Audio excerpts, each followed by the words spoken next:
Fala pessoal, é um prazer muito grande estar aqui de novo contigo, entrando no seu tempo, né? Você pode assistir tanto via YouTube, através das gravações, como também agora via Spotify. Tem todas lá, todos os podcasts nossos. Então é um prazer tomar o seu tempo, entrar na sua casa, no seu carro, onde você quer que você esteja. É um prazer estar contigo. E voltamos aqui à Univita com mais um convidado mais do que especial. Eu posso dizer, ele é o papa da nutrição de grandes animais. Aí é uma honra, um prazer, uma alegria ter o professor Branco aqui comigo, nos prestigiando aqui. Professor, é um carinho muito grande, um prazer tê-lo aqui conosco, viu? Muito obrigado pelo convite e com certeza para mim também é um prazer, uma honra muito grande estar aqui com você, né? Principalmente pelo trabalho que a gente acompanha, que vocês procuram fazer, tanto no campo, né, nas atividades da Univita, como esse trabalho que você está fazendo aqui. É um prazer, é uma honra estar aqui com você. Valeu mesmo, valeu dispor do seu tempo, viu, professor? E vem de lá de Maringá, distante, né, nos prestigiar, apesar que o professor Branco, para quem não conhece, ele é pai do meu sócio, Marcos Branco, então ficou tudo mais fácil, a vinda dele, né? E é um prazer muito grande, sempre aprendo muito, me ajuda muito nas formulações, me ajuda muito como um companheiro, um segundo pai aí também. E, professor, aqui a gente bate papo de coisas muito práticas, coisas que as pessoas, que o criador, seja de equinos, né, na sua especialidade que é bovino, mas nutrição tá para todo mundo, desde pet até grandes animais, com algumas particularidades, mas a nutrição tá para todos os animais. E os senhores, mais que especialista como com o projeto de nutrição, que mais para frente, no final, vamos falar sobre ele também. Faço questão que fale, porque é muito importante isso para o desenvolvimento do conhecimento do técnico hoje em nutrição, né? Mas, tornando a parte bem prática, professor, qual que, ao seu ver, de tudo que o senhor, as experiências que o senhor tem, qual que é, para nós entrarmos e definirmos uma dieta para um animal, o que o senhor acha que é importante? Qual a informação que nós precisamos ter de início ali para começar a mexer na dieta dos nossos animais? Hoje, seja tanto animais de rebanho, quanto eu como um proprietário de um animal individual. O que eu preciso saber ali para iniciar esse trabalho? Olha, Alan, nós temos duas frentes. Todas as vezes que nós pensamos em ter uma dieta que atenda os animais para um determinado desempenho, nós temos duas frentes. A primeira frente é conhecer bem as características dos animais. Isso é fundamental. Por que eu falo dos animais? Porque nem sempre a gente está tratando ou alimentando um animal apenas. Nós temos, muitas vezes, principalmente quando nós pensamos em rebanhos, né? Nós temos vários animais. Claro. Então nós podemos ter desde aqueles animais de elite, vamos dizer, não é? Onde você cuida de um animal especificamente, como nós podemos ter grupos de animais. Nas nossas fazendas, por exemplo, quando a gente trata de equinos, nós temos a tropa, nós temos inúmeros animais. Receptoras. Enfim, né? E quando nós vamos para bovinos trabalho, também, nós temos categorias, vamos dizer assim. Sem dúvida. Então, nós precisamos conhecer bem os animais. Eu estou trabalhando com um animal jovem, eu estou trabalhando com um animal que já está passando a puberdade e está começando aquela fase de reprodução, eu estou trabalhando com um animal adulto. Qual é a categoria, ou qual é o grupo de animais com os quais eu pretendo trabalhar e ter um desempenho satisfatório ou acima da média? E dentre isso aí, eu preciso da raça influencia também? Sim, aí eu preciso de ter uma série de informações, né? Nós sabemos um exemplo, dentro do cavalo, da mesma maneira que nos bovinos. Nós temos animais de diferentes frames, diferentes tamanho corporal, maturidade. Isso interfere principalmente quando o animal está em crescimento. Se você tiver, por exemplo, se você tiver, com certeza no cavalo deve acontecer da mesma maneira. Claro. Se você tiver dois animais de 250 quilos, mas que são de raças que têm frame diferente, na realidade a composição corporal desses animais é totalmente diferente. A exigência para um determinado ganho é totalmente diferente. Sem dúvida. Então nós precisamos conhecer bem. Então nós temos a questão do frame, ou do tamanho corporal, à maturidade, Sim. que é diferente de raça para raça. Sim, né? sim. E isso no equino acontece. Claro, você pega um manga larga com um quarto de milha. Vamos exagerar, você pega um percherron, por exemplo, ou você pega um bretão e você pega... Então, as primeiras informações, elas têm que ser relacionadas aos animais. Então nós temos a interferência do sexo, nós temos interferência do frame. Então nós temos várias informações que são importantes. O próprio score do animal, score de condição corporal, que ele está naquele determinado momento que você vai trabalhar com ele. Então nós precisamos de conhecer bem o grupo de animais para quê? Para estabelecer a exigência que aquele grupo ou aquele indivíduo tem. Falando em animais de elite, seria o indivíduo, vamos dizer. Sim. Pensa num animal extremamente valioso, então ele é um indivíduo. Então eu tenho que conhecer bem aquele animal para estabelecer a exigência para um determinado desempenho ou para uma determinada condição de atividade daquele animal. E avaliando especificamente, não usufruindo de artifícios como análises com exames e tudo mais, isso tem definido em literatura daquele animal com aquela categoria. Aí nós temos os sistemas de nutrição. Os sistemas de nutrição que existem para todos os grandes animais de interesse zootécnico, comercial, né, eles são o nosso suporte, né?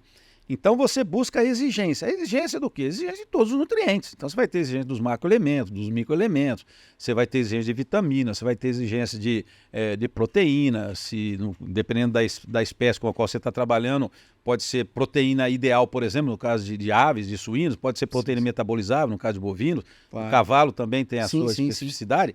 Então essa é a primeira área de trabalho, é a área de estabelecer a exigência. Bom, agora, baseado na exigência, eu vou buscar quais alimentos podem suprir essa demanda de nutrientes. E vou combiná-los da melhor forma possível para que essa dieta... Eu sempre gosto do termo dieta. Por quê? Porque a dieta ela inclui a água, inclui, no caso da gente que trabalha com animais herbívoros, né, ou animais de grande porte, inclui os volumosos, ou a própria pastagem, e inclui os outros alimentos, que pode ser um suplemento, pode ser uma ração, enfim. Então, esse conjunto é que vai formar a dieta. Né? E para o animal o que importa é a dieta, não é se eu dou uma ração, se eu dou um pasto, importa quanto ele consome ao longo de 24 horas, ao longo de um dia. Então eu tendo a informação da exigência de uma forma assim bem clara, né? Eu posso buscar esses alimentos. E aí sim, com os alimentos em mãos, eu vou tentar fazer de forma proporcional uma mistura que possa atender aquela demanda. Entendi. Né? E aí sim, com certeza, se nós fizermos isso, estivermos trabalhando com alimentos que têm qualidade, nós vamos fazer o quê? Nós vamos realmente suprir aquilo que o animal precisa para expressar toda a sua capacidade. Sem dúvida. Uma coisa que eu sempre falo em algumas consultorias que eu vou e converso com o pessoal, e aí eu sempre preconizo o volumoso à vontade. Né? Sempre no equino eu preconizo isso para diminuir a ansiedade. O equino ele é um nômade, então ele foi feito para comer constantemente, diferente do bovino que come tudo de uma vez e senta lá e rumina e vai trabalhando aquilo. O equino não, ele tem que estar comendo, estômago pequeno, ele tem que estar comendo por todo o tempo, por 16 horas no dia aí, no mínimo. Então, o que acontece? Isso posto, quando ele começa a consumir o volumoso à vontade, tem muitos relatos de alguns animais que começam a deixar um pouco da ração. Tipo assim, ele antes comia os seus 5 quilos, 4 quilos de ração ali, mas como ele tem o volumoso e muitas vezes de boa qualidade, ele começa a deixar um pouco de ração nisso. Eu sempre coloco isso, né, como que ele está atendendo a exigência, quer dizer, como é que eu posso dizer? O volume, a capacidade de ingestão que esse animal tem. Eu queria que o senhor discorresse um pouco isso. Como definir, de fato, uma vez pegando a exigência, como pensar sobre a ingestão dele, como ser assertivo na capacidade de consumo desse animal? Olha, uma das coisas mais difíceis de se estabelecer ou de fazer estimativas está relacionada a consumo. Caramba. É difícil. Isso a gente aprende muito com a prática. É óbvio, nós temos os sistemas de nutrição que inclusive trazem equações para a gente fazer uma estimativa. Isso é importante, é fundamental. Só que como o universo de alimentos que nós temos é muito grande, né, de Sim. pastagens, dos próprios alimentos mais concentrados, como as rações, os suplementos e tal, a gente acaba tendo uma certa dificuldade para chegar no consumo ideal, né? Entendi. E porque existem outros parâmetros que interferem no consumo, não é só o alimento. Você deu um exemplo interessante. Se nós vamos para os animais herbívoros, no caso do cavalo, vamos aqui ficar nesses dois grupos. No Claro. caso do cavalo e do bovino, por exemplo, são animais herbívoros. Sim. Eles são diferentes, né? A gente costuma dizer que o cavalo, o boi é o cavalo de trás para frente, né? Exatamente. O inverso, né? É. Então, eles são animais herbívoros. Eu costumo sempre dizer o seguinte: qual é o melhor alimento para um animal herbívoro? Se ele é herbívoro, o melhor alimento Capim. é um capim, óbvio, de boa qualidade, Sim. né? Não é o de pior qualidade, mas o de melhor qualidade. É o melhor alimento que esse animal pode ter. E é óbvio, de forma comum, os animais dão preferência para aquilo que lhes é natural e que tem qualidade, Sem dúvida. né? E aí nós Disse entramos nessa questão de como que esse consumo acontece. Então existem inúmeros fatores que interferem no consumo. É por Faz isso variar o consumo. Exatamente. É por isso que o consumo ele é uma medida que você tem que estar sempre observando, anotando, para você ir aprendendo Como o sempre, animal específico, aquela sempre, categoria se comporta. Então tem, por exemplo, tem a questão do tempo, o clima. O clima interfere no consumo. Qualquer modificação que nós tenhamos na temperatura, na umidade relativa do ar, interfere no consumo. Outra variável. E só ver se, não sei se o animal consome, com o calor, ele tende a buscar alimentos que não transmitam muito calor, como ração, por exemplo. Claro, o Concentrado, hein? animal, Ingestão de o animal, ele está consumindo a dieta, vamos aqui Sim, chamar sim, novamente. sim. Ele está consumindo aquela dieta de forma regular. Aí você tem uma onda de calor, por exemplo. Como teve aí, semana? Exatamente, como teve. Então, o que vai acontecer? O animal, ele tem que manter a homeotermia, ele tem que manter a temperatura dele corporal dentro de uma faixa que é adequada para ele. Nós sabemos que todos os animais têm uma zona de termoneutralidade, que inclusive ela é flutuante, ela não é fixa.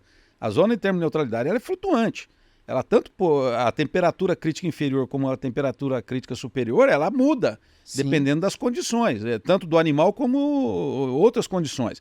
Então, o que é que acontece? O animal, ele tende a lançar mão de recursos, para diminuir o impacto desse calor no organismo, para manter a homeotermia. Então você tem uma onda de calor. O que vai acontecer? O animal vai diminuir o consumo. E qual alimento ele tende a consumir menos? O alimento mais concentrado em energia. Porque é o alimento que vai ter uma taxa metabólica maior e que vai produzir mais calor. Fantástico. Né? Então, o que acontece? Essa semana eu tive muita reclamação. Ah, mas o animal não está consumindo ração, está largando a ração. É por conta, eu nunca tinha... Então, porque o que acontece é que a gente acha que o consumo é uma coisa muito matemática, né? Tipo assim, eu tenho uma ração de boa qualidade, eu tenho a forragem de boa qualidade, então a previsão de consumo é essa, tá? Então, nós temos o clima. E não é só a umidade, não é só a temperatura, a própria umidade relativa do ar. Você imagina se nós tivéssemos nessa onda de calor que nós tivemos uma umidade muito alta. Aí o animal ainda tem mais uma dificuldade, ele não consegue trocar calor com o ambiente, ele reduz o consumo. E outra, ele não consegue trocar calor nem pelas formas evaporativas, que é pela respiração.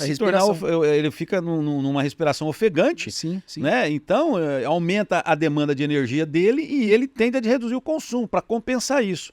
Onde nós temos, por exemplo, regiões onde nós temos temperaturas mais frescas à noite, que cai a temperatura à noite, aí ele perde calor à noite, isso regula melhor o consumo dele. Entendi. Tá? Durante o dia ele consome melhor. Mas tem regiões onde a temperatura noturna ela é praticamente estável, ela não cai. Né? Então, isso é uma situação. Outra situação, ambiência. Ambiência. Né? Vários fatores de ambiência. Por exemplo, as condições da baia ou do curral ou de onde o animal fica. Entendo. Né? As condições, por exemplo, de coxo, de cama, de ventilação, tudo isso vai interferindo muito úmida vai interferindo no consumo. Né? Por Não quê? é raro eu conseguir encontrar em alguns áreas que eu vou, o equino, ele tem uma coisa primórdia aí no conhecimento de nutrição de equino, que o criador ou o proprietário, que não acaba não se informando tanto, ele sempre pensa que, tipo, quanto mais proteína, melhor. Então a ração melhor é aquela que tem mais proteína. Então tem muito isso. E aí você chega na baia e você sente no lugar onde eles ficam aquele cheiro de amônia muito forte. Esse cheiro, esse cheiro forte, né, desse excesso de proteína, normalmente da dieta, isso pode reduzir também o consumo?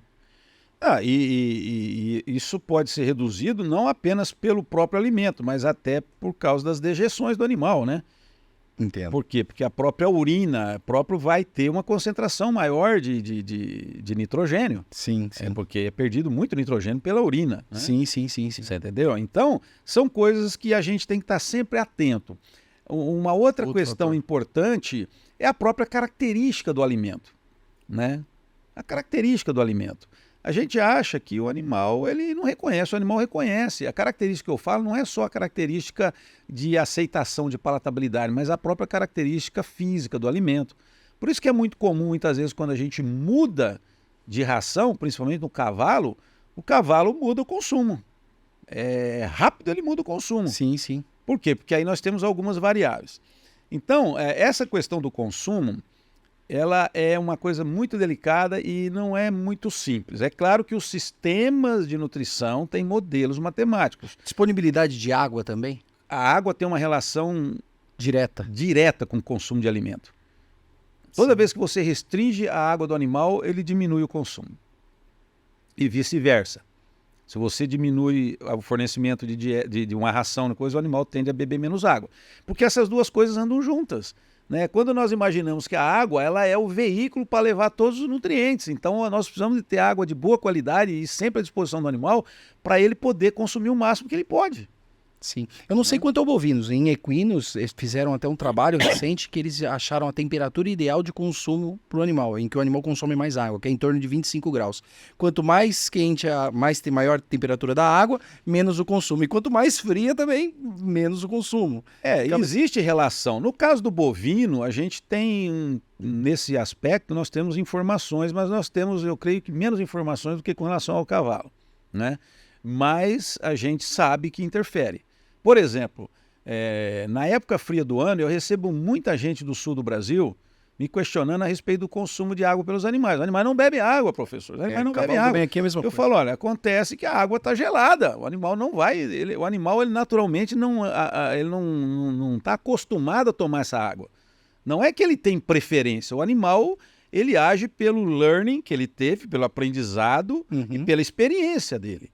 Né? Aquilo que ele reconhece que ele já teve uma experiência boa, ele vai responder positivamente. Aquilo que ele conhece, que ele teve uma experiência negativa, ele vai responder de forma negativa. Sim. Né? Então, são coisas assim, interessantes. Agora, com relação ao consumo, até você destacou a questão, por exemplo, do volume. Né? No caso dos herbívoros, nós sabemos que os alimentos volumosos, eles limitam o consumo. Né? Obviamente. Quando a gente pensa em qualidade, então nem se fala, né? Quanto pior for a qualidade da forrageira, diminui o trânsito, o gasto intestinal. Por quê? Porque você tem uma redução do trânsito e outra, esse material ocupa, como ele tem baixa densidade, ele ocupa muito espaço com pouco peso, né? Então reduz o quê? O consumo, né? E à medida que aumenta a qualidade do volumoso, por exemplo, você tem um aumento no consumo. À medida que nós incluímos o concentrado, até um determinado ponto você tem um aumento no consumo. Depois a tendência é que o consumo também seja reduzido se você continuar aumentando o concentrado, porque nós passamos já numa outra área de regulação, que é a área de regulação metabólica. Né? Isso no bovino acontece com relação com os animais, de forma geral, acontece isso. Né? Sim. Então, esse consumo... você vê como tem vários fatores envolvidos, né? A característica do alimento, a qualidade do alimento, a ambiência, a temperatura ambiente, a umidade relativa, as condições da instalação, o manejo, por exemplo, os animais, de forma geral, os grandes animais, né? Eles são animais que têm comportamento de manada, tem comportamento de coletividade, coletividade. Então, o que acontece?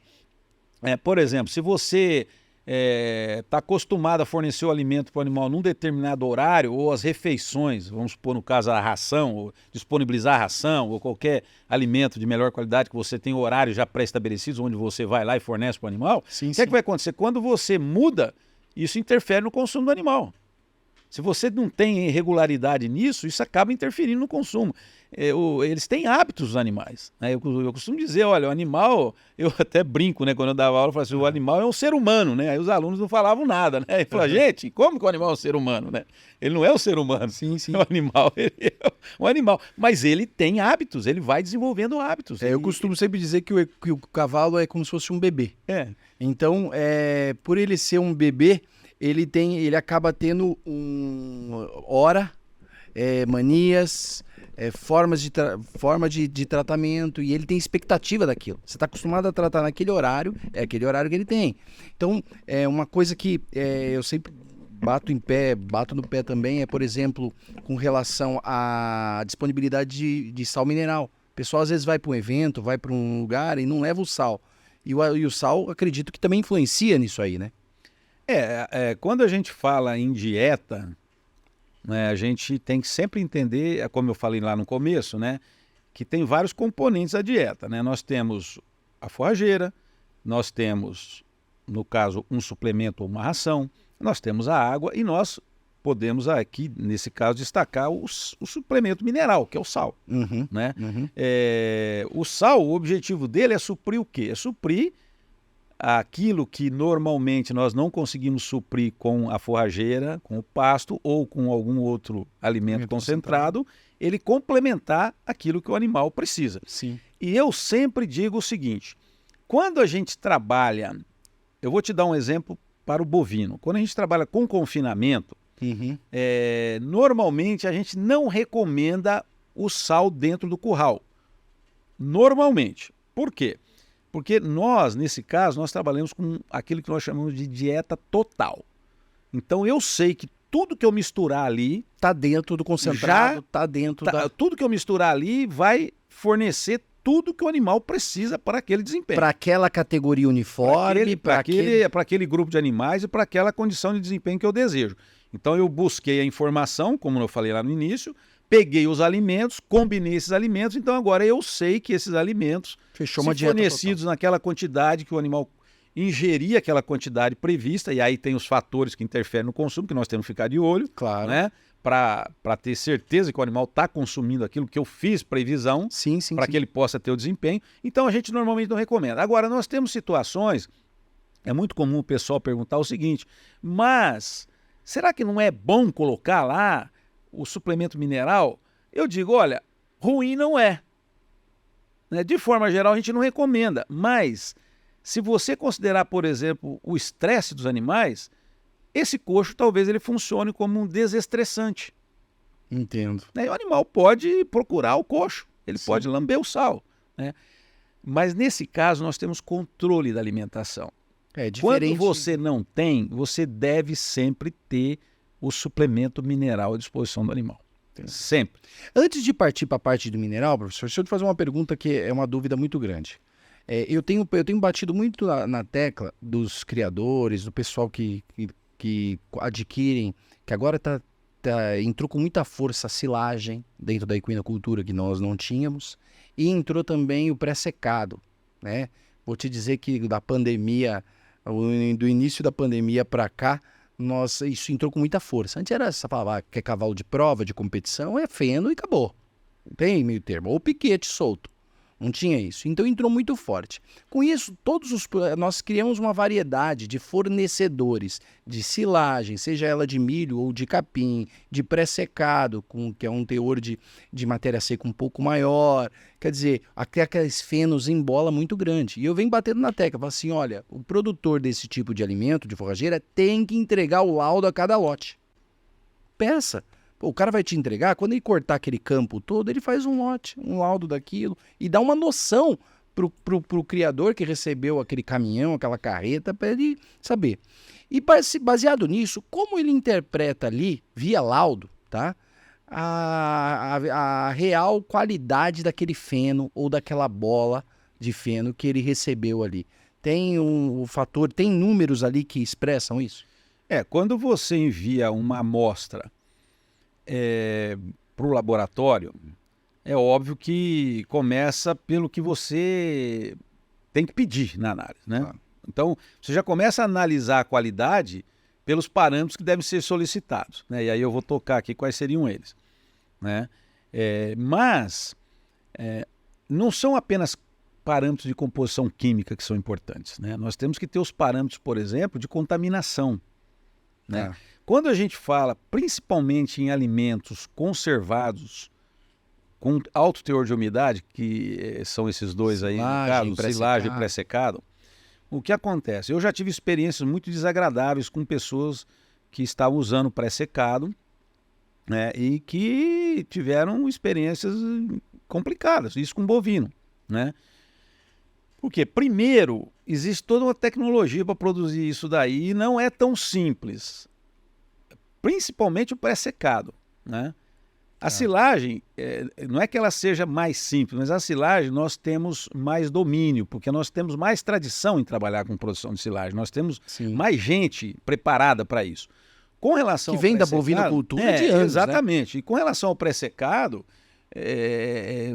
nós temos menos tradição e muita gente entra nesse campo para produzir esse tipo de alimento e não é simples. Porque nós vivemos em condições tropicais, onde as condições de clima mudam muito, né? Durante a colheita, durante a produção, propriamente dita, vamos dizer, né?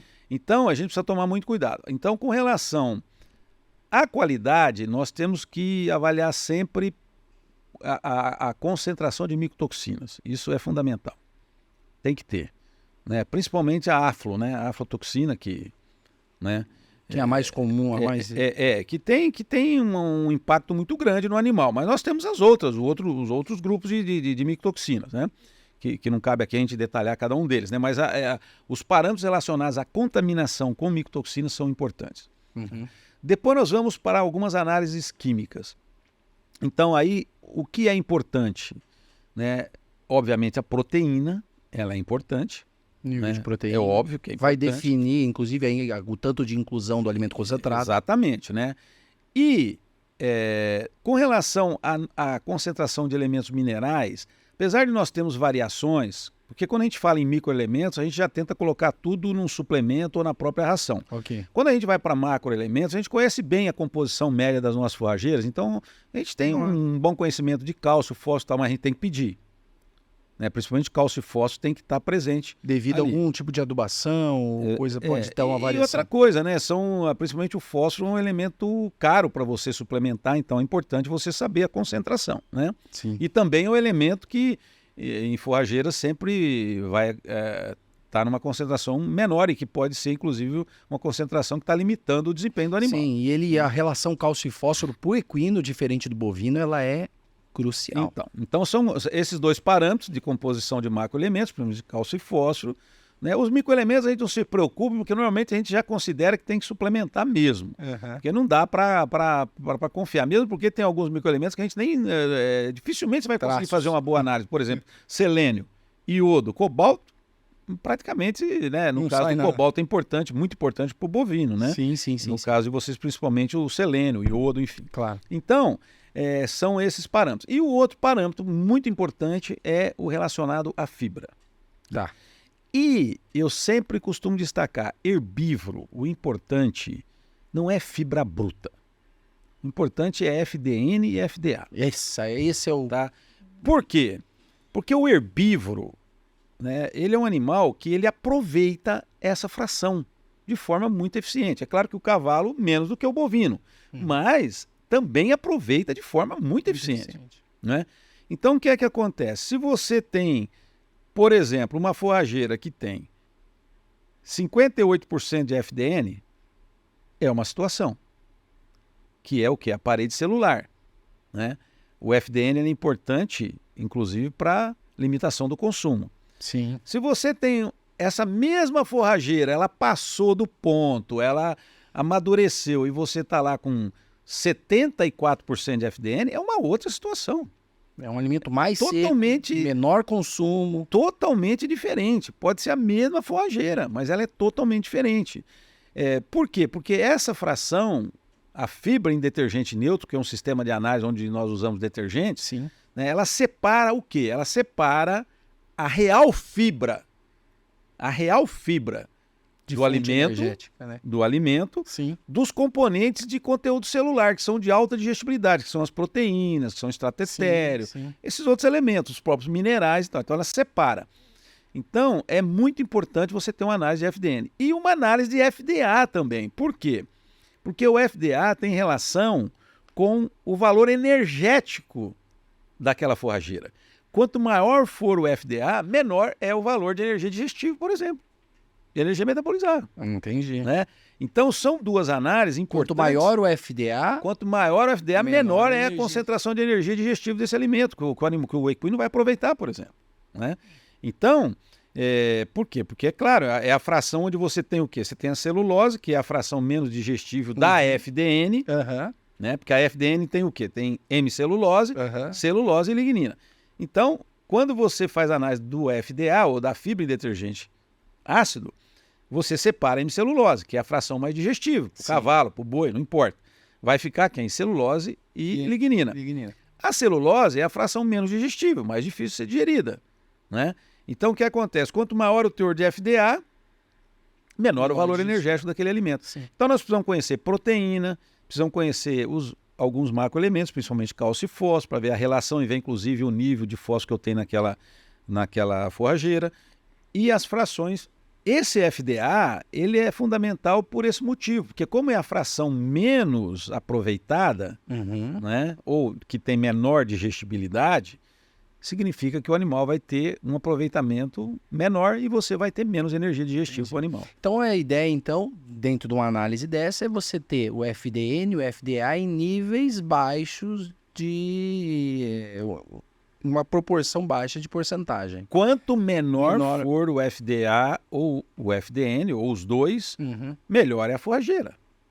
Né? Melhor é a forrageira. Por quê? Porque você não vai ter limitação de consumo e você vai ter um valor de energia digestiva mais alto. As porcentagens, tanto de uma quanto a outra, tem que ser abaixo. O FDA sempre é menor. O FDA sempre é menor que o FDN, porque ele só tem dois componentes. Sem dúvida. Né? Agora, a fibra bruta, se usa muito ainda em algumas espécies fibra bruta. A fibra bruta, ela não é um bom referencial para o componente fibra. Por quê? Porque na análise da fibra bruta, que é feita num outro sistema de análise, tá?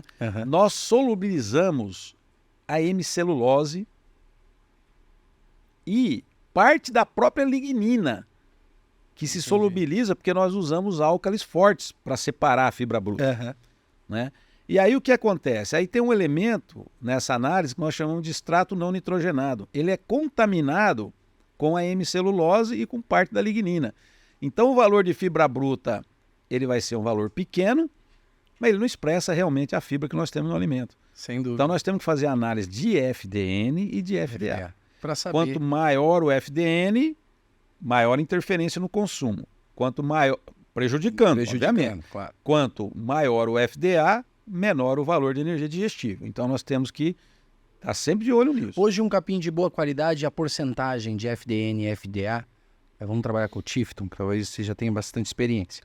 Seria quanto, assim, uma porcentagem de um feno bom? Não, a gente poderia dizer o seguinte, tá? Se você pegar, por exemplo, a aveia, né, você vai ter um FDN e um FDA muito mais baixo do que se você pegar, por exemplo, um Coast Cross. Sim.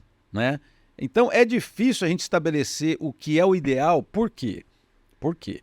Porque tem um outro componente que interfere no aproveitamento dessa própria fibra, que é como nós temos a distribuição dos elementos que compõem o FDN. Porque eu posso ter, por exemplo, eu vou te dar aqui uma comparação bem simples. Eu posso ter dois Tifton, por exemplo, que tem o mesmo FDN. Tá. Mas por alguma questão, ou de adubação, ou alguma coisa que aconteceu, ou na colheita, enfim, o ponto de colheita, mas eles têm ali muito próximo o valor de FDN. Você fala, não, eles são muito parecidos. Mas a digestibilidade do FDN pode ser um pouco menor em um do que no outro. Então, eu sempre digo o seguinte, é claro, nós não vamos ter capim com menos do que 50% de FDN. Claro. Isso é muito raro, né? A silagem tem por quê? Silagem de boa qualidade tem o FDN abaixo de 50, a gente costuma sempre dizer, né? Que Sim, sim. no caso da silagem, sim, o ideal seria abaixo de 50. Claro. Né? Por quê? Porque você tem muito grão. Você tem muito grão, Sim. grão tem pouca fibra, né? Mas quando a gente fala na forrageira, a forrageira É puro capim. 70% da composição dela é palha. carboidrato, Claro, né? sem dúvida. 75%. Então, quanto menor o valor, melhor. A gente Sim, sempre diz isso, né? Nunca, dificilmente você vai ter menos que 50%, né? Uhum. Então, eu costumaria dizer o seguinte, abaixo de 60%, a gente pode considerar um bom feno de FDN, né?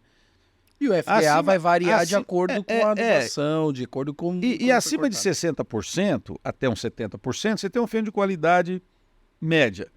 Acima de 70% já começa a ter alguma dificuldade, né? E é óbvio, quando você chega a 80%, você já tem uma palha, Sim. né? Porque tem muita gente que confunde palha com feno, né? Feno é uma coisa, palha é outra, né?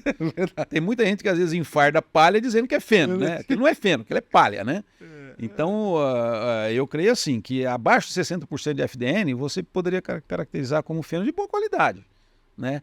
E aí, obviamente, isso varia de espécie para espécie, de forrageira, Claro, né? claro. Então, não dá assim, para exigir muito também da forrageira, né? Sem Porque às vezes a dúvida. forrageira, ela tem um potencial de produção mais alto e perde um pouco ali naquela qualidade, né? Sem dúvida. Outra sem tem um FDN que você consegue produzir um FDN mais baixo, dúvida. mas você produz menos, né? Nossa, então agora você me puxou uma coisa que eu vi um vídeo do senhor falando e que é febre agora também. Todo mundo da equinocultura, quem trabalha principalmente na região sudeste, muito em Minas Gerais, tem trabalhado muito isso, na Bahia também, muitas perguntas de lá eu recebo. Sobre o capiaçu. Nossa, mas eu uso capiaçu e é porque o rendimento é muito bom.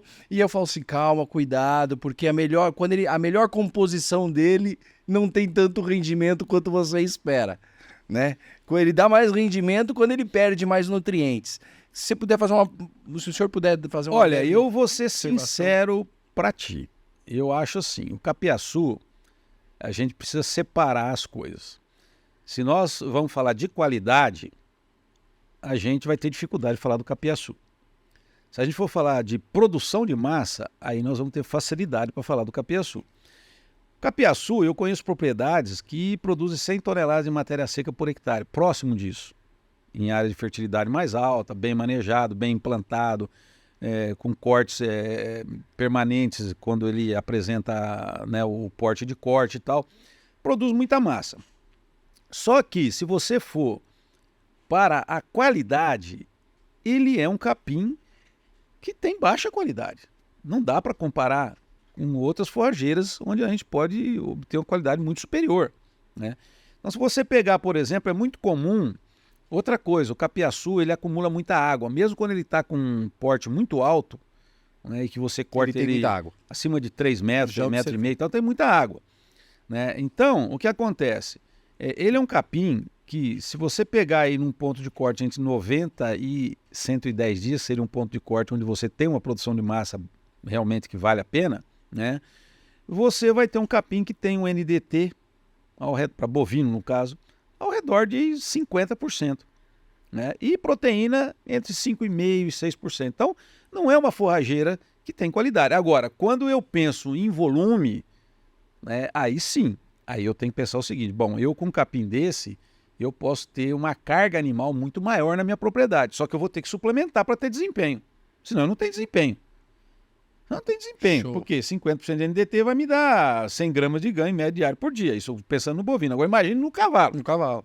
Sem dúvida, e isso é muito importante. Imagina no cavalo. Agora, ele pode vir a fazer, se você tem uma área pequena, ele pode vir a fazer parte da dieta. Ele pode entrar como uma forrageira de menor qualidade, mas que como você produz em grande quantidade, você pode ter uma área pequena e aí ela junto com uma outra forrageira de melhor qualidade e junto com uma ração pode te compor uma dieta de excelente qualidade, né? Mas não é forrageira para quem quer desempenho. E é terrível, porque o que acontece? Quando o pessoal utiliza muito o capim-açu, ou os capim-elefante para estar tratando dos cavalos e se trabalha mais com o capim-açu por conta do rendimento e tudo mais, a pessoa já pensa na categoria de animal como se fosse uma receptora. Então, é uma categoria de animal que ele já não quer gastar com ração. É um animal que vai consumir aquilo ali e que ele vai se virando com aquilo ali quer dizer, não é um animal de 3, 4 quilos de ração, como usou um animal de alto rendimento. Então, quer dizer, ele já não vai investir muito no alimento concentrado para repor esse déficit nutricional. Imagine usar uma forrageira com essa qualidade.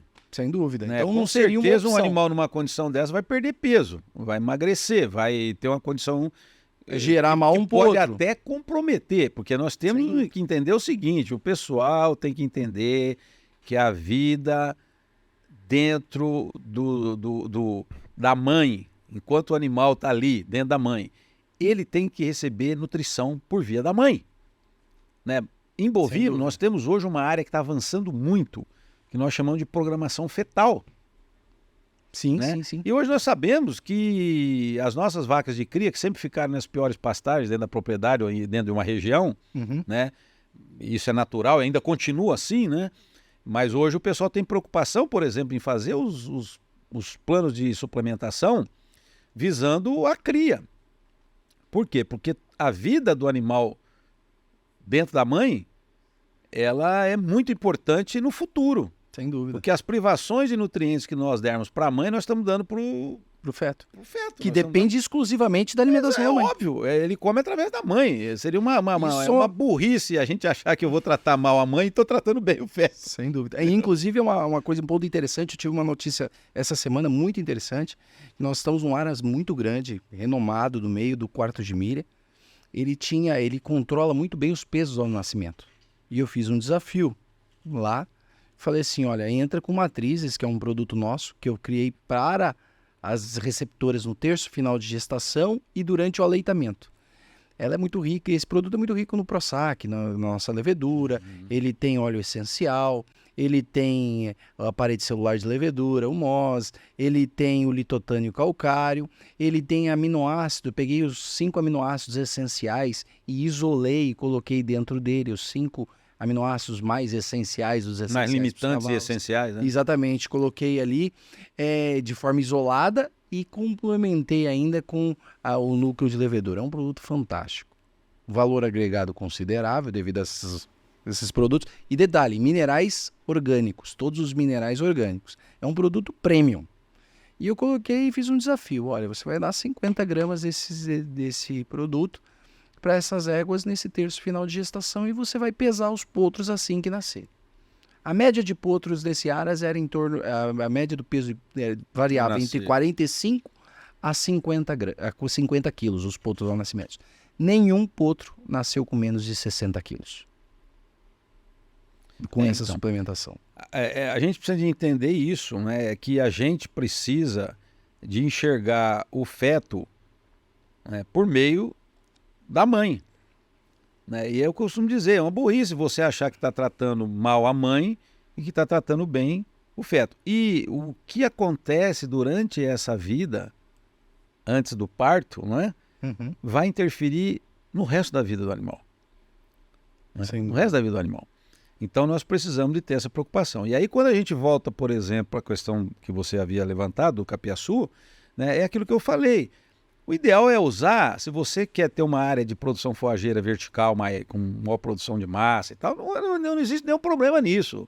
Você só precisa entender que você tem que compor uma dieta. Tem que atender as exigências. Esse alimento, como eu falei lá no início, esse alimento ele vai fazer parte da dieta. Ele não pode ser a dieta. Sim. Se ele for a dieta, nós estamos ferrados.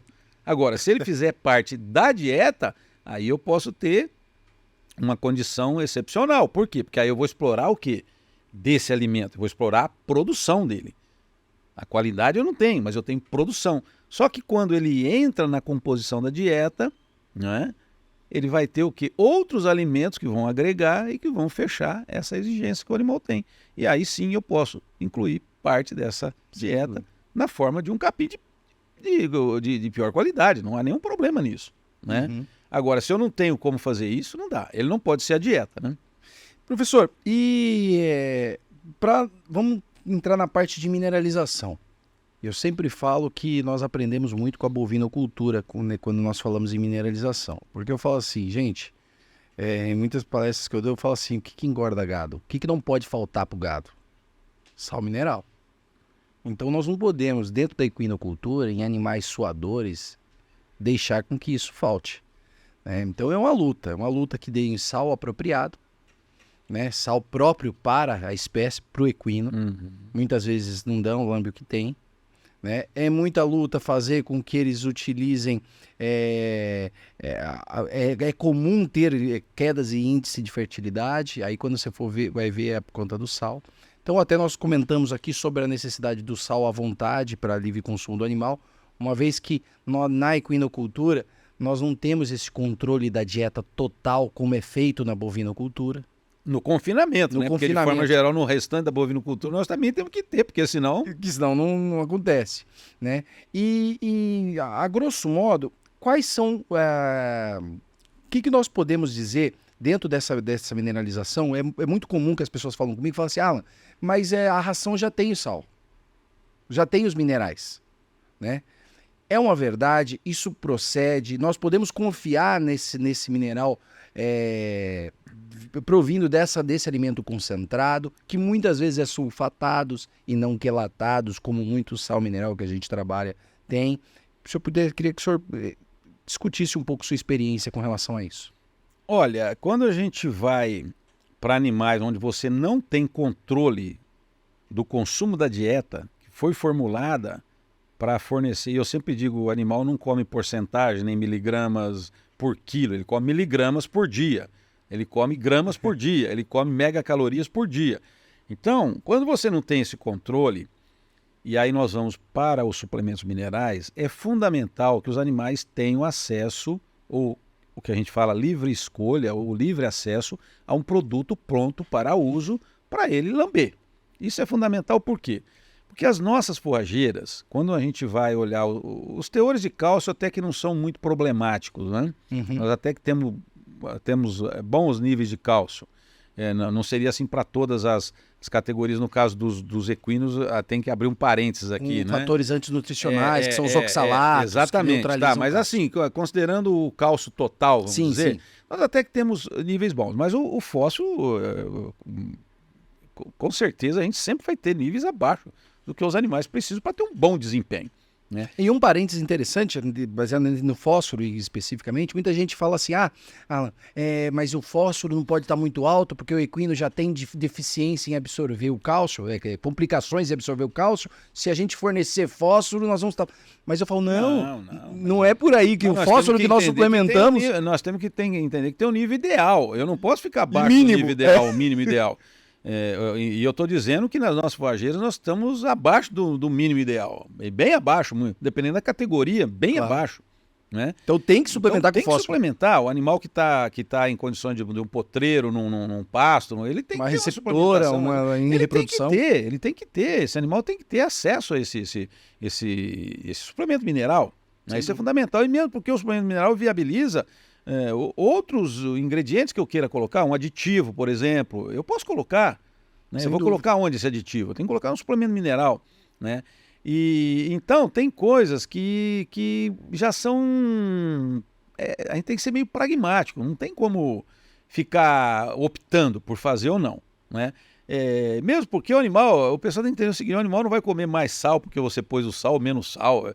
O animal ele vai lamber, ele tem um controle. Se você tiver um produto de boa qualidade, bem balanceado, ele vai lamber dentro de uma normalidade natural. Ele tem dias de maior consumo e menor consumo? Tem animal que não lambe sal, tem animal que não lambe sal.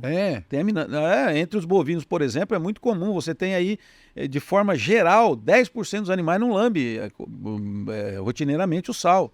Né? Isso é muito comum acontecer. E como lidar com isso? Tá? Não, isso não tem como lidar. Isso você tem que deixar. Isso não tem como lidar. Incluir na ração mínimo. Quando você trabalha com animal confinado, ele vai comer a ração e ele come. Mas no campo eu tenho experiência com coxo eletrônico, por exemplo. 15% dos animais não acessam o coxo. Né? Por uma questão de competição, por uma questão de comportamento.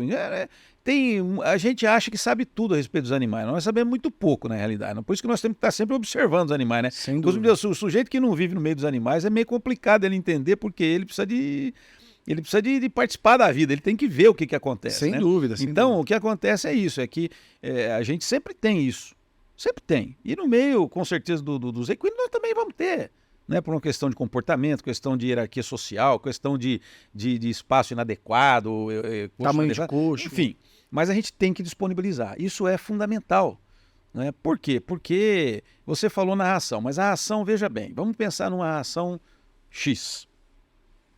Aí essa ração tem 1% de cálcio. Certo? 1%. Certo. Significa que ela tem 10 gramas por quilo. Vamos lá, 10 gramas por quilo. Tudo bem. Mas quanto você dá dessa ração? Tem aquele produtor que dá meio quilo por animal. Então ele está dando quanto? 5 gramas. Tem aquele produtor que dá 1 quilo. Ele fala, não, doutor, eu dou 1 quilo, eu trato bem meus animais. Tá? 1 quilo ele está dando quanto? 10 gramas. Tem aquele produtor que dá 2 quilos de ração. Ele já tem ele tem um nível de desempenho que ele precisa maior, ele já entendeu melhor que tem que, né? Ele já está dando quanto? 20 gramas de cálcio. Então, a ração é a mesma. A ração é a mesma. Só que, dependendo de quanto você forneceu, em média, por cada animal, você pode estar dando carência. O teu consumo de mineral é totalmente diferente. Então, aquele produtor... Bom, eu fui lá, você comprou a ração X. E você é um pouco mais muquirana que eu. Você é aquele produtor que quer dar só uma spoon. Você quer dar lá uma colher do animal. Claro. Então você foi lá e deu meio quilo. Você é mais pão duro que eu, né, Alan? Você, né? Só um pouquinho. Aí você foi lá e deu meio quilo. Meio quilo. Bom, você deu quanto para o animal? 5 gramas de cálcio. Correto? Sim. Eu já sou mais um perdulário, vamos dizer, gosto de gastar dinheiro, vou lá e dou 2 quilos. Eu dei 20 gramas. Nós usamos a mesma ração. Então, não é a fato de ter os minerais. A ração é confiável, é boa, a ração que nós compramos é excelente, tá tudo bem, ótimo. Só que fornecemos coisas totalmente diferentes. Agora... E sem falar que por questão de segurança, até por essa variação aí no fornecimento, eles jamais vão colocar um nível de minerais que atenda 100% da exigência do animal. Isso aí não existe. Normalmente, qualquer ração que você compra, ela tem uma recomendação de uso, certo? E se você pegar, a maior parte das rações tem uma recomendação de uso de uma range, uma amplitude bem grande, né? Sim, sim. Então você pega lá uma ração que ela foi formulada e que diz assim, olha, você deve fornecer de 0,5% a 1% do peso do animal. Gente, 0,5% a 1% é 100% a mais. Se você pegar 0,5%, é o dobro. 1% é o dobro de 0,5%. É verdade. Como é que fica? Nossa, eu nunca tinha pensado nisso aí. Como é que fica? Eu vi isso aí lá no saco de ração. Aí vamos pegar aqui um equino macho lá de 1 ano de idade. Quanto que ele pesa? Na 500 média. Vai 500 quilos, para facilitar a conta. Aí 0,5% do peso desse animal são 2,5 kg, certo? Sim. 1% é 5 quilos. Né? Ou diz lá de 2,5 kg a 5 quilos. Ou diz lá de 0,5% a 0,8%. É muita coisa, é 60% a mais. Então nós temos que entender. E por que a indústria faz isso? Porque ela não tem como controlar. Como é que ela vai controlar isso? E outra, a ração, ela é feita para suprir, suplementar, né? Dentro daquela faixa, mas para pensar. Se você dá o mesmo volumoso que eu, e você chega e fala, não, aqui está dizendo que é para dar de 0,5% a 1%. Eu vou dar 0,5% e eu dou 1%. Nós estamos com um plano nutricional totalmente diferente para os animais. Sim. Totalmente diferente. É por isso que o pessoal precisa entender, inclusive, que a boa assistência técnica ela é fundamental para a gente ter resultado. Por quê? Porque uma boa assistência técnica, a pessoa vai pegar essa ração, vai pegar as condições que você tem lá de volumoso, de fornecimento, de silagem, como você falou aí agora, de pré-secado. Ele consegue fazer um balanceamento e falar, não, essa ração aqui, no seu caso, você pode fornecer 0,5%. Pode ser que no outro caso tenha que fornecer 0,75%, pode ser que no outro caso tenha que fornecer 1%. Então a indústria não tem como, ela tem que trabalhar essa amplitude. Ela tem que dar essa amplitude. Sem dúvida. Você entende? Então não existe uma fórmula mágica. Sim. As pessoas têm que entender, né? Por isso que no caso do suplemento mineral, é importante você ter ele à vontade para os animais que ficam no pasto, né? É porque o animal que está na cocheira, você tem controle, né? Você consegue saber qual está sendo o consumo de feno dele diário, quanto que ele está comendo de ração, aí você já sabe, olha, ele está comendo tudo que ele precisa, como no caso de um confinamento. Mas o animal que está no pasto ou que tem acesso a um potreiro, uma pastagem, É. você não tem controle, né? Então, é importante que você, olha, eu dou a ração, mas eu deixo o suplemento mineral à vontade, por quê? Porque o animal vai Complementar lamber, qualquer tipo de vai carência que ele lamber 50 gramas, 40 gramas, o animal não vai lamber meio quilo de sal, né? Claro. Se estiver lambendo, alguma coisa está errada. E também não vai lamber zero.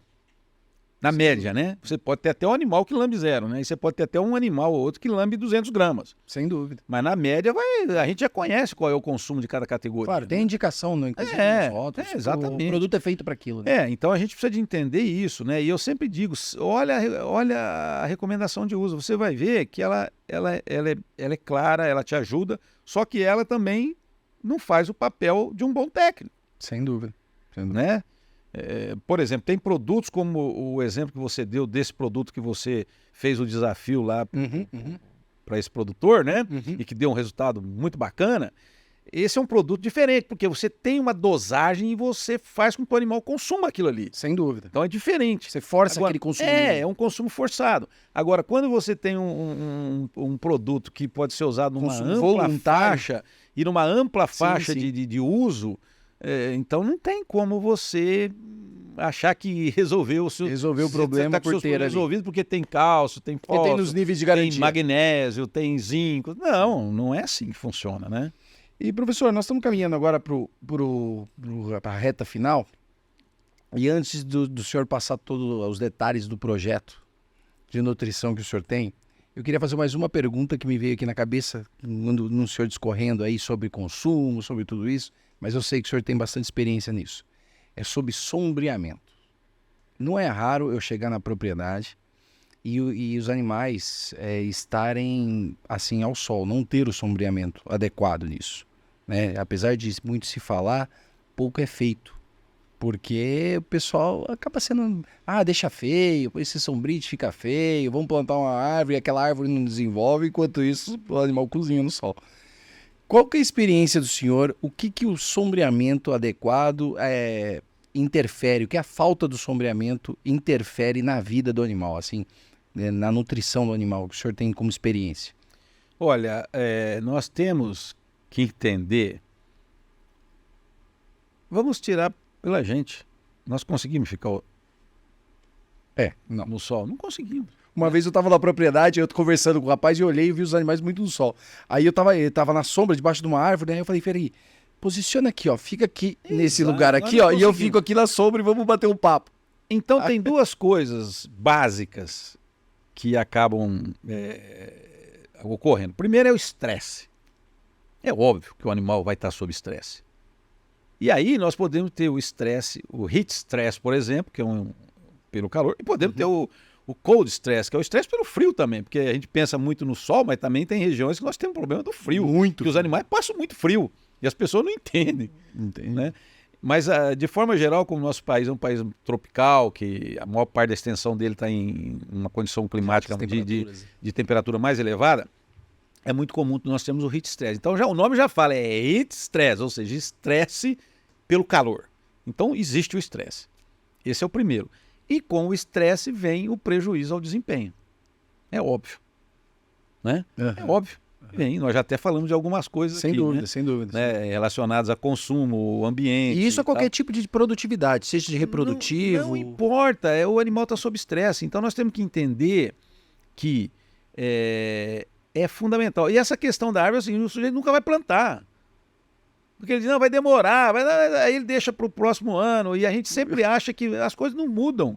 Isso é igual a estacionalidade de produção forrageira, né? Que a gente vai, não, professor, mas esse ano não foi tão ruim, não foi ruim, né? E aí o ano que vem ele não faz alguma coisa porque o ano passado ele achou que não foi tão ruim, aí vai ser ruim de novo. Então isso não muda, gente, né?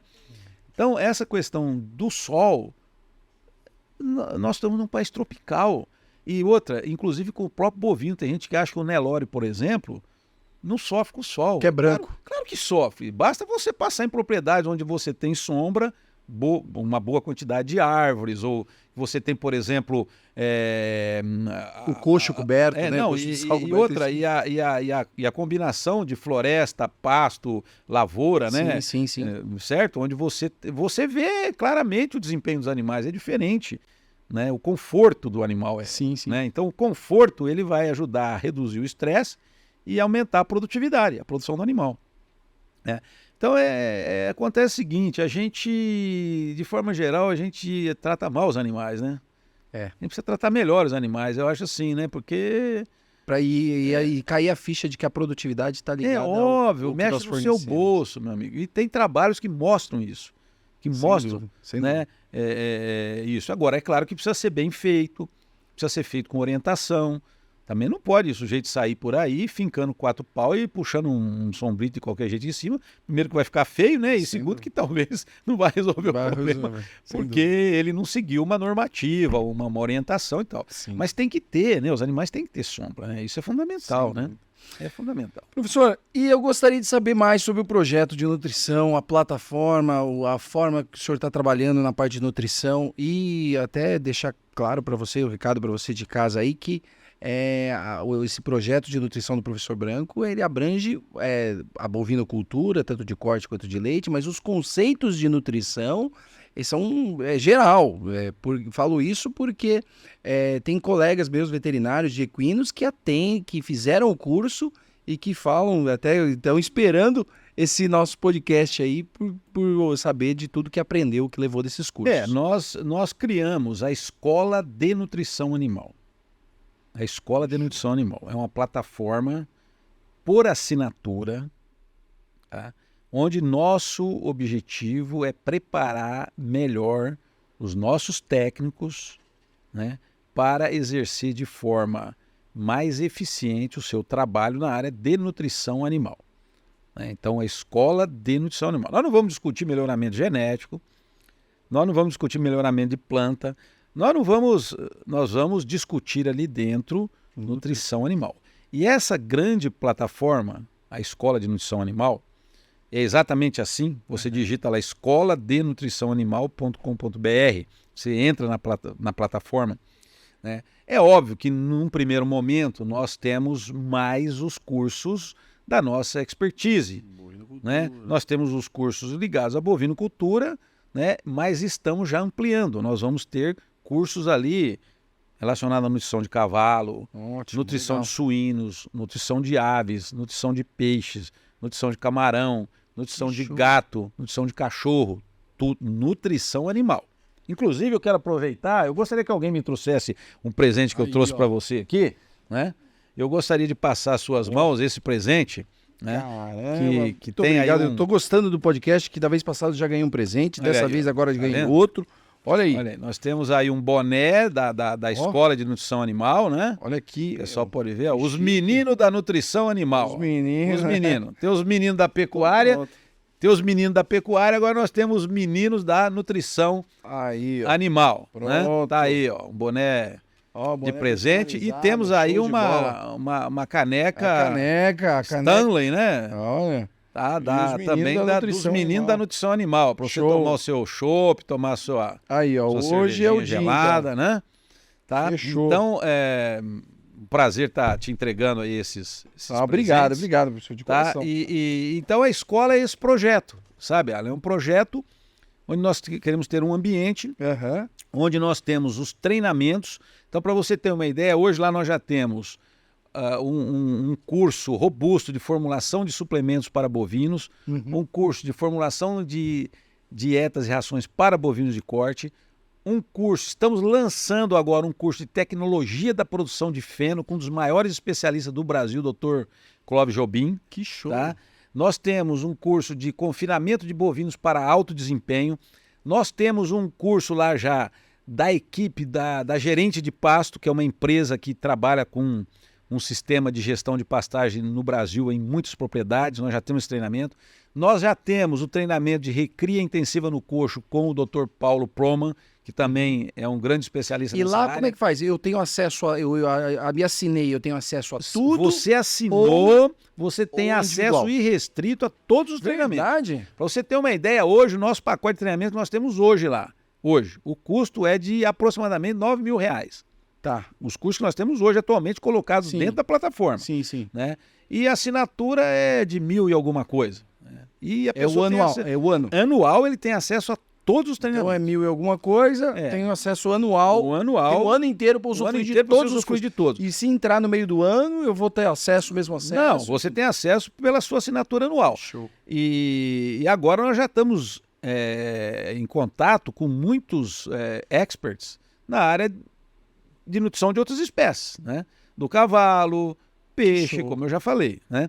Por quê? Porque é uma escola de nutrição animal, não é uma escola de nutrição bovina, é uma escola de nutrição animal. Então nós queremos ali criar um ambiente, né? Uma grande comunidade, nós já temos muitos assinantes, né? Sim. Foi recém-lançada, né?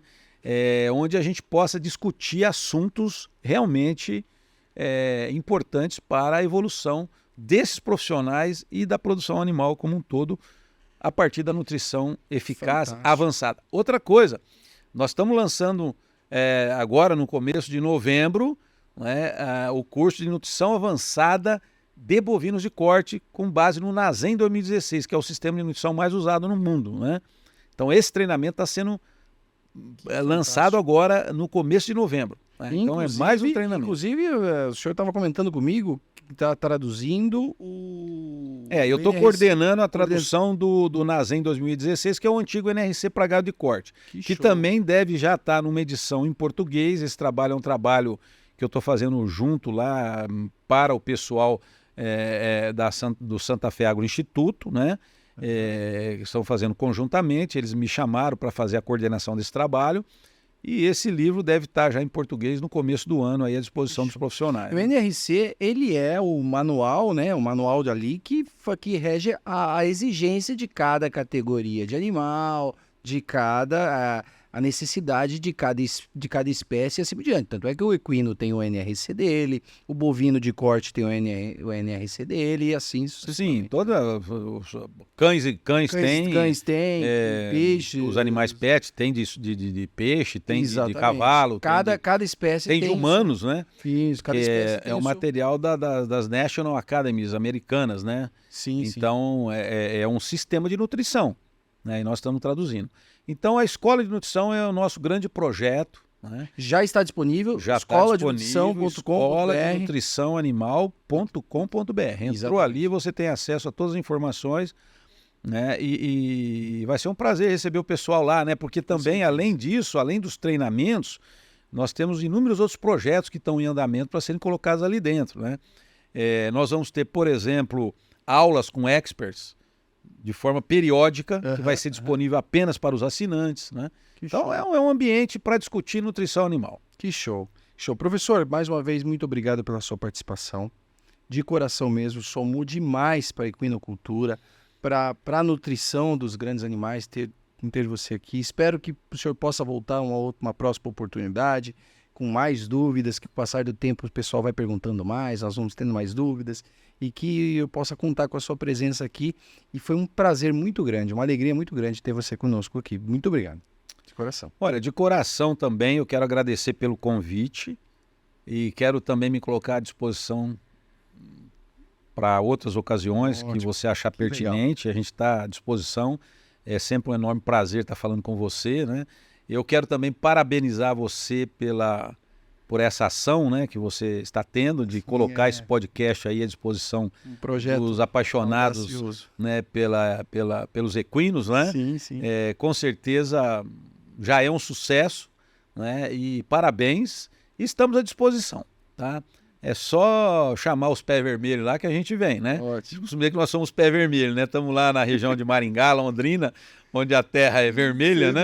É só chamar aí os pés vermelhos que eles vêm, né? Maravilha. A gente está à disposição. Tá? Um grande abraço a todo o teu pessoal aí, o teu público, né? E parabéns. Obrigado, professor, de coração. E você aí de casa, é só vir para cá.